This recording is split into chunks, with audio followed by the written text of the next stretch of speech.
I was really shocked at the number of y'all that missed the first question on your basics quiz. This is a base, this is a logarithm, and it's in the form where it's ready to be moved. The argument of the logarithm, and that means this is the letter E. So we're going to exponentiate. Kids, we spent an entire month working with logarithms every single day.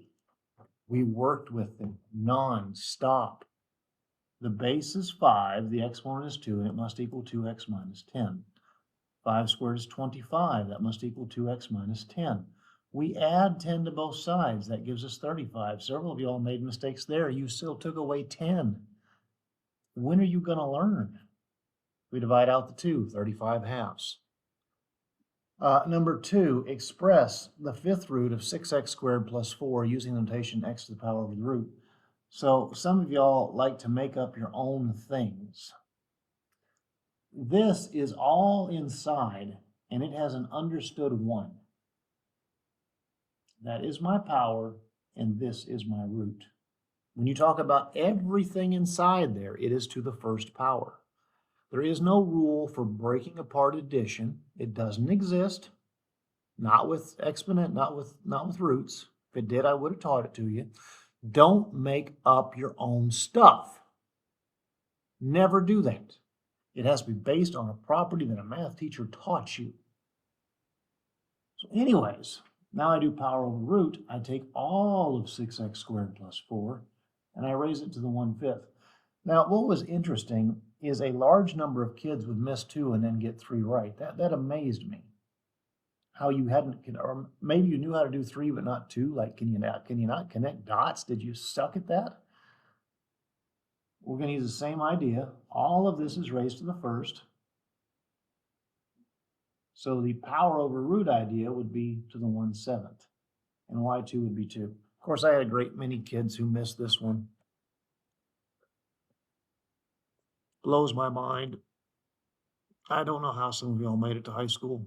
Actually, I know exactly how you made it to high school. It's because they don't fail you in middle school. They're afraid of hurting your little feelings. You poor, precious little things. Life's not fair. You're supposed to try to make it fair. You're supposed to work hard, figure it out. Anyways, Zoom 6, I'm pretty sure on this one I have to play with the window.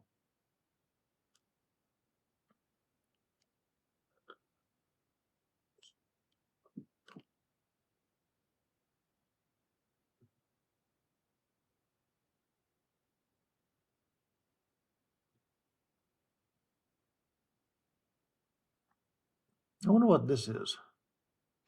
Anyways, I guess I don't have to play with the window. Second trace 5. I see perfect symmetry. So I'm just going to get one of them and write it twice. Enter, enter, enter. But let's check that. So I got negative 6.6583.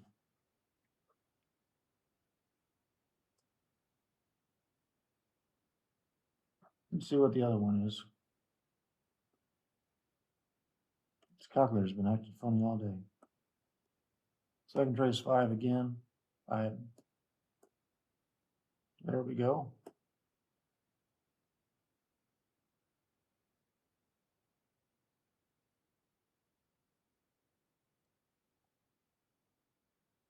Yeah, 6.6583. So it's going to be plus or minus. All right, moving forward. Solve the factored polynomial 2 times x minus 4 times 4x minus 5 times 6x squared minus 150. Now, one thing I can tell you is if you count exponents, you're going to have 4 answers. It's fundamental theorem of algebra. There's 1 answer here, 1 answer there, 2 here. There's 4 answers. This is not an x. We're not going to say 2 equals 0. That's nonsense. We're going to say x minus 2 is 0. So x is 2. 4x minus 5 is 0. We're going to add 5. 4x is 5. Divide by 4, x is 5 quarters. 6x squared minus 150 is 0. We're going to add 150. 6x squared is 150. I had an honors kid take a square root right here. Why are you in honors? Why? Who put you here? We divide by 6, we get 25. Square root of 25 is Plus or minus 5. So many of y'all left off plus or minus. 2 solutions. It literally says 2 solutions right there. It's got to be plus or minus.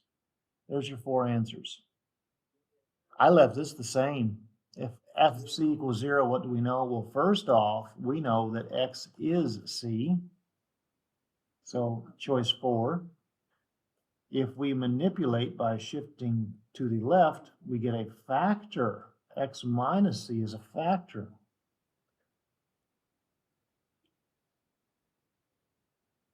Factors enter things nicely.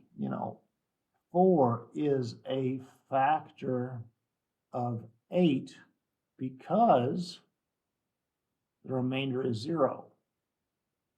So when you divide by a factor, you get a remainder of 0. And the last one is C enters evenly, F of evenly, which I still haven't bothered to look up why it's true. I just know that's how we say it. It enters F even. I assume it has something to do with the remainder.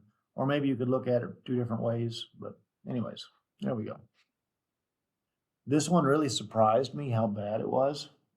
Again, because we had done logarithms for so long. This is going to be the last one I got to do. We divide both sides by 4. I'm putting the understood e there, which is what a lot of kids forgot. 16 over 4 is 4. Base argument exponent. E to the 4th is equal to 4x minus 3. We're going to add 3. E to the 4th plus 3 equals 4x.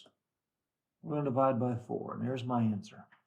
Now, the number of kids who didn't even bother with the y1, y2 thing was just shocking because this requires no math. I can literally type 4ln of 4x minus 3. Now, you will have to play with the window. Nothing I can do about that. Notice I put a 16 in y2. I'm going to do a zoom 6 because I've been doing some stuff in statistics. I think that's why there's that straight line there.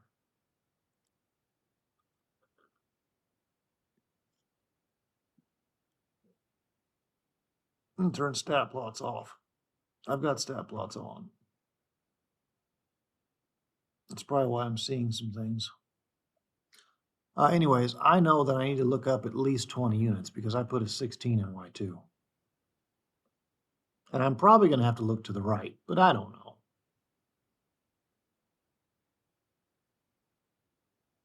Yeah, I'm going to go farther to the right. I don't know what that is. I don't know why that's there. Need to move to space 11 or faculty meeting this morning if you're not there already. Thank you.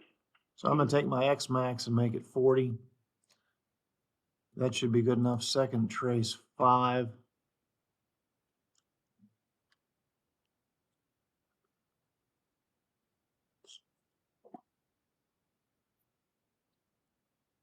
Enter, enter, enter. 14.3995. 14.3995. So let's see what my actual answer was. It was e to the 4th plus 3. I'm going to press enter before I divide by 4. And amazingly, they were the same thing, 14.3995. Notice how I'm saying that at 4 decimal places. I'll still want to do silly things like round to the nearest whole. Blows my mind how you got to be this old. Ugh.